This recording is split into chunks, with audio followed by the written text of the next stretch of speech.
اللہ سے وہ کوئی بات چھپا نہیں سکیں گے۔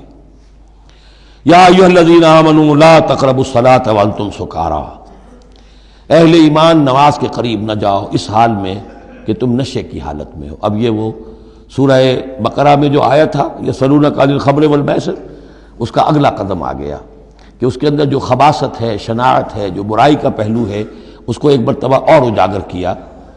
یا ایھا الذین آمنوا لا تقربوا الصلاۃ وانتم سکارا حتی تعلموا، جب تک کہ نشہ اتر نہ جائے اور تمہیں معلوم ہو کہ تم کیا کہہ رہے ہو۔ اس واقعات بھی بیان ہوتے ہیں کہ ایسا ہوا کہ نشے میں نماز پڑھائی کسی نے، اس لیے کہ شراب ابھی حرام مطلق تو ہوئی نہیں تھی، تو اس میں قل یا ایھا الکافرون لا اعبد ما تعبدون، اس کی بجائے اعبد ما تعبدون، میں بھی بندگی کرتا ہوں اسی کی جس کی تم کرتے ہو، تو وہ تو کفر ہو گیا۔ تو اس پر خاص طور پر یہ آیت نازل ہوئی حتی تعلموا ما تقولون، جب تک کہ تم سمجھ نہ رہے ہو شعور کے ساتھ کہ تم کیا کہہ رہے ہو۔ اب اس میں ایک اشارہ ادھر بھی ہو گیا، بے سمجھے نماز پڑھنا بھی ایسا ہی ہوا پھر، یعنی یہ کہ جو روکا جا رہا ہے ایک تو مدہوشی کی وجہ سے سمجھ میں نہیں آ رہا اور غلط سند پڑھ رہے ہیں، اور ایک سمجھتے ہی نہیں۔ قرآن کہہ رہا ہے حتی تعلموا ما تقولون، تمہیں معلوم ہونا چاہیے کیا کہہ رہے ہو تم۔ اب جنہیں قرآن مجید کے معنی نہیں آتے، نماز کے معنی نہیں آتے، انہیں کیا پتہ ہے کیا کہہ رہے ہیں۔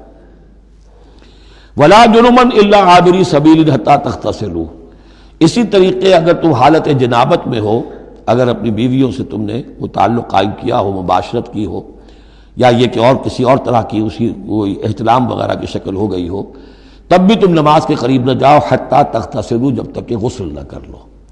الا عابری سبیل، اس کے بارے میں بہت سے قول ہیں، لیکن یہ رائے یہ جو آگے بات بیان ہو رہی ہے اس میں آ جائے گا کہ ہاں سفر کی حالت میں اس غسل کی پابندی پر جو ہے وہ نرمی کی گئی ہے اور اس میں تیمم کی اجازت دی گئی ہے۔ وَإِن كُنتُم مَرْضَىٰ، اور اگر تم ہو بیمار، أَوْ عَلَىٰ سَفَرٍ، آدمی مریض ہے، نہانے میں اندیشہ ہے، بخار بہت تیز ہے یا کچھ اور ہے معاملہ ہے، أَوْ عَلَىٰ سَفَرٍ، یہ سفر میں ہے، أَوْ جَاءَ أَحَدٌ مِّنكُم مِّنَ الْغَائِطِ، یا یہ کہ تم میں سے کوئی جو ہے قضاء حاجت کے بعد آیا ہے، أَوْ لَامَسْتُمُ النِّسَاءَ، یا تم نے عورتوں کے ساتھ مباشرت کی ہے، فَلَمْ تَجِدُوا مَاءً، اور تم پانی نہ پاؤ، یعنی یہ تمام صورتیں کہ جس میں غسل واجب ہے یا یہ کہ وضو واجب ہے، تو ان دو صورتوں میں سے اگر بیماری راستے میں حائل ہے، سفر میں ہونے کی وجہ سے پانی نہیں ہے، یا کوئی اور وجہ ایسی ہے کہ پانی ہے دستیاب نہیں ہے، فَتَيَمَّمُوا صَعِيدًا طَيِّبًا، تو تیمم کر لیا کرو۔ لیکن تیمم کا جیسا کہ ہم پہلے پڑھ چکے ہیں، میں نے بتایا تھا کہ قصد کرنا، تیمم، فَتَيَمَّمُوا صَعِيدًا طَيِّبًا، پاک مٹی کا، اس کا قصد کرو۔ فَامْسَحُوا بِوُجُوهِكُمْ وَأَيْدِيكُمْ، اور پھر اپنے چہروں کو اور اپنے ہاتھوں کو اس سے بسا کر لو، بل لو۔ ان اللہ کان عفوا غفورا، یقیناً اللہ تعالی عفو ہے، بہت معاف کرنے والا۔ اب یہاں تک تو یہ سلسلہ آپ نے دیکھ لیا، 43 آیات ہیں کہ جن میں وہی انداز ہے سورہ بقرہ کے، شریعت کے احکام مختلف گوشوں میں مختلف پہلوؤں سے، عبادات کے ضمن میں تیمم آ گیا، اسی طریقے سے وراثت کا قانون آ گیا، اور جو جنسی انارکی ہے معاشرے میں نہ پیدا ہونے پائے، ڈسپلن ہو، ضبط نفس ہو، ایک ستھرا معاشرہ ہو، اچھا ایک خاندانی نظام ہو، اس کے لیے کیا احکام ہیں وغیرہ وغیرہ۔ اب یہاں تھوڑا سا خطاب آ رہا ہے بہت مختصر اہل کتاب کے بارے میں۔ الم تر الی الذین اوتوا نصیبا من الکتاب، کیا تم نے دیکھا نہیں ان لوگوں کی جانب جنہیں حساب کتاب میں سے ایک حصہ دیا گیا تھا۔ والکتاب ایک حقیقت ہے جس میں سے ایک حصہ آیا تھا جس کا نام تورات تھا، اسی میں سے ایک حصہ اور آیا وہ انجیل ہے، اور پھر وہ کتاب ہر اعتبار سے قابل ہو کر نازل ہوئی قرآن کی شکل میں۔ یشترون الضلالۃ ویریدون ان تضلوا السبیل، وہ گمراہی خریدتے ہیں اور چاہتے ہیں کہ تم بھی گمراہ ہو جاؤ۔ یہ جیسے مشرکین مکہ کیا کرتے تھے کہ لوگ قرآن نہ سنیں تو کوئی گانے والی کوئی لے آیا تھا کہیں سے، تاکہ لوگ جو ہیں اس کے گانے سننے کے اندر ہی لگے رہیں اور حضور کی بات سنے کوئی نہ۔ اسی طریقے سے یہ مدینے کے اندر بھی اس قسم کے معاملات جو ہیں، یہ یہودی جو ہیں اس قسم کے، جو ہمارے ہاں یہ میچز ہو رہے ہیں اور معلوم ہوتا ہے کہ ٹی وی پر گویا کہ دنیا کی اہم ترین شے جو ہے وہ کرکٹ ہے اور ٹینس ہے اور وہ وہاں کی جو اور گیمز ہیں، اور پاگل ہوئی ہے دنیا اس کے اوپر، پاگل۔ اور شیطان کو چاہیے کیا؟ حقائق کی طرف نگاہ ہی نہ ہو، زندگی کس لیے ہے، جینا کاہے کے لیے ہے، موت ہے تو اس کے بعد کیا ہونا ہے، سوچنے کی ضرورت ہی نہ ہو۔ یا حیوان کیا کما رہا ہے یا کھا رہا ہے، اور یا پھر یہ اس طرح کے لہو و لعب کے اندر زندگی گزار رہا ہے۔ اللہ اللہ اور خیر صلی اللہ۔ تو جو خریدتے ہیں گمراہی، اس کے لیے بڑے بڑے نظام ہیں، بڑے بڑے ان لوگوں کے لیے جو ہیں انعامات ہوتے ہیں، آدمی کے ہوش ٹھکانے آ جاتے ہیں کہ ان پلیئرز کو کیا کیا کچھ ملتا ہے۔ وَيُرِيدُونَ أَن تَضِلُّوا السَّبِيلَ، وہ یہ چاہتے ہیں کہ تمہیں سیدھے راستے سے، راہ حق سے منحرف کر دیں۔ وَاللَّهُ أَعْلَمُ بِأَعْدَائِكُمْ، اللہ تمہارے دشمنوں سے خوب واقف ہے۔ وَكَفَى بِاللَّهِ وَلِيًّا، اور وہ کافی ہے تمہارے ولی اور پشت پناہ ہونے کی حیثیت سے، لیکن ظاہر بات ہے کہ تم اس کا کہنا مانو گے تب نا۔ وَكَفَى بِاللَّهِ نَصِيرًا، اور مددگار ہونے کے اعتبار سے بھی وہ کافی ہے۔ مِنَ الَّذِينَ هَادُوا يُحَرِّفُونَ الْكَلِمَ عَن مَّوَاضِعِهِ، ان یہودیوں میں سے ہی وہ لوگ ہیں کہ جو کلام کو اس کے اصل مقام سے پھیرتے ہیں۔ وَيَقُولُونَ سَمِعْنَا وَعَصَيْنَا، یہ ہم پڑھ چکے ہیں، کہتے ہیں ہم نے سنا اور ہم نے نہیں مانا۔ بظاہر یہ کہ سمعنا وَأَطَعْنَا کہہ رہے ہیں، حقیقت میں سمعنا وَعَصَيْنَا۔ وَاسْمَعْ غَيْرَ مُسْمَعٍ، اور وہ حضور سے یہ بھی کہتے تھے گستاخ ذرا سنیے، نہ سنا جائے، نہ سنے، یہ چپکے سے کہہ دیا کہ ہمیں کو آپ کو سنانا بھی مطلوب نہیں ہے خاص۔ وَاسْمَعْ غَيْرَ مُسْمَعٍ وَرَاعِنًا لَيًّا بِأَلْسِنَتِهِمْ، اور رائنا کو رائینا کہہ دیا ہے ہمارے چرواہے، بِأَلْسِنَتِهِمْ اپنی لین اپنی زبانوں کو موڑ کر، وَطَعْنًا فِي الدِّينِ، اور دین میں طعن کرنے کے لیے، عیب لگانے کے لیے۔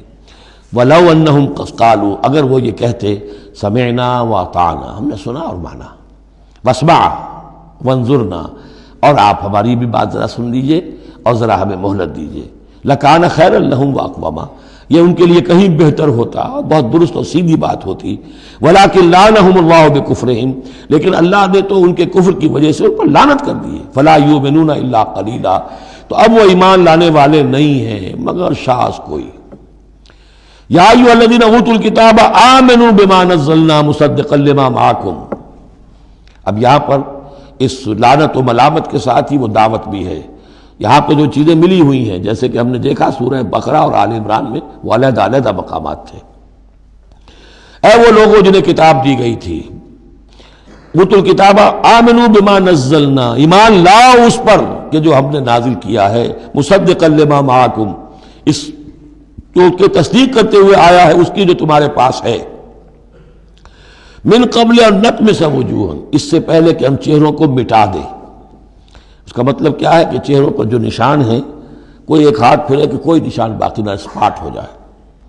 فنردھا علی ادبارہا، پھر ان کو ان کی پیٹھوں کی طرف موڑ دیں، چہرہ پیچھے اور گدی سامنے، جیسے کہ اصحاب سبت کے ساتھ ان کو بندر بنا دیا یا انہیں خنزیر کی شکل بنا دی۔ تو فرمایا اور نلعنہم کما لعنا اصحاب السبت، یا ہم ان پر وہ لعنت کر دیں جو اصحاب سبت پر ہم نے کی تھی۔ یہ تفصیل آئے گی سورہ اعراف میں، لیکن واقعہ اجمالاً جو ہے سورہ بقرہ میں آ چکا ہے۔ وَكَانَ أَمْرُ اللَّهِ مَفْعُولًا، تو اس سے پہلے تم ایمان لے آؤ، ورنہ اللہ کا معاملہ جو ہے وہ تو ہو کر رہنا ہے۔ ان اللہ لا یغفر ان یشرک بہ، پہلی مرتبہ بھی آیت یہاں آ گئی، یقیناً اللہ اسے ہرگز نہیں بخشے گا کہ اس کے ساتھ شرک کیا جائے۔ وَيَغْفِرُ مَا دُونَ ذَلِكَ لِمَن يَشَاءُ، ہاں اس سے کم تر جو کچھ ہوگا جس کے لیے چاہے گا بخش دے گا۔ یہ بھی کھلا لائسنس نہیں ہے کہ آپ سمجھے باقی سب گناہ معاف ہو ہی جائیں گے، لیکن اس کی امید دلائی ہے کہ اللہ تعالیٰ باقی تمام گناہوں کے بغیر توبہ کے بھی معاف کرنے کا ایک امکان دے رہا ہے، لیکن یہ شرک جو ہے اس کے معاف ہونے کا کوئی امکان نہیں۔ وَمَن يُشْرِكْ بِاللَّهِ فَقَدِ افْتَرَىٰ اِثْمًا عَظِيمًا، اور جو اللہ تعالیٰ کے ساتھ شرک کرتا ہے اس نے تو بہت بڑا طوفان باندھا ہے۔ اللہ تو ایک اللہ ہے، اس کے ساتھ جس کا بھی آپ تذکرہ کرتے ہیں جھوٹ ہے، افتراء ہے، بہتان ہے، اور اس کے سوا کچھ نہیں۔ أَلَمْ تَرَ إِلَى الَّذِينَ يُزَكُّونَ أَنفُسَهُمْ، کیا تم نے دیکھا نہیں ان لوگوں کو جو اپنے آپ کو بہت اعلیٰ سمجھتے ہیں، پاک سمجھتے ہیں؟ یہ وہی جو فلسفہ میں بیان کر چکا ہوں کہ یہ یہودی سمجھتے ہیں کہ we are the chosen people of the lord. سورہ مائدہ میں آ جائے گا نحن ابناء اللہ واحباؤہ، ہم تو اللہ کے بیٹوں کی طرح ہیں، بلکہ اس کے بہت ہی چہیتے ہیں، لاڈلے ہیں۔ اور دوسرے جو ہیں گوئمز اور جینٹائلز، یہ تو دیکھنے میں انسان نظر آتے ہیں، حقیقت میں حیوان ہیں، گندے لوگ ہیں۔ ان کو تو جس طرح کھاؤ، لوٹو، گسوٹو، ان کو جس طریقے سے دھوکہ دو، ان کو بائی ہوک بائی کروک جو بھی ان سے استحصال ہو، جس طرح بھی کر سکو کرو۔ ان کے بارے میں تو لیس علینا فی الامیین سبیل، ان کے بارے میں ہم پر کوئی گرفت ہے ہی نہیں، ہم سے کوئی محاسبہ ہوگا ہی نہیں۔ جیسے ہرن ہے پھر رہا ہے، آپ نے شکار کیا کھا لیا، کون پوچھے گا آپ سے؟ اسی طرح یہ انسان نما حیوان ہے، جو چاہو کرو ان کے ساتھ۔ بل اللہ یزکی من یشاء، یہ تو اللہ تعالیٰ ہی پاک کرتا ہے جس کو چاہتا ہے۔ ولا یظلمون فتیلا، یہ تمہارے کہنے سے تم پاک نہیں ہو جاؤ گے، اونچے نہیں ہو جاؤ گے، اعلیٰ عرفہ نہیں ہو جاؤ گے۔ ہاں کہ ظلم نہیں کیا جائے گا ان پر کچھ بھی، فتیل کے برابر بھی۔ دھاگا، فتیل اصل میں کہتے ہیں کہ جو آپ نے دیکھا ہوگا آج کل تو کھجوریں کھاتے ہیں تو کھجور کی گٹھلی کے ساتھ ایک چھوٹا سا دھاگا لگا ہوتا ہے کہ جس سے بقیہ کھجور کے ساتھ اس کا تعلق ہوتا ہے، وہ گٹھلی کی ناف کے ساتھ سمجھ لیجئے، وہ فتیل ہے۔ اب ظاہر بات ہے کہ اس زمانے میں جو چھوٹی سی چھوٹی چیزیں لوگوں کے مشاہدے میں آتی تھی تو کسی چیز کے چھوٹے ہونے کے لیے مثال وہیں سے دی جا سکتی تھی۔ انظر کیف یفترون علی اللہ الکذب، دیکھو کیسے یہ لوگ اللہ پر جھوٹ باندھ رہے ہیں۔ وکفیٰ بہ اسما مبینا، اور یہی گناہ کافی ہے، یعنی ان کی گرفت کے لیے اور ان کے عذاب دینے کے لیے یہی ایک بات کافی ہے جو انہوں نے گھڑ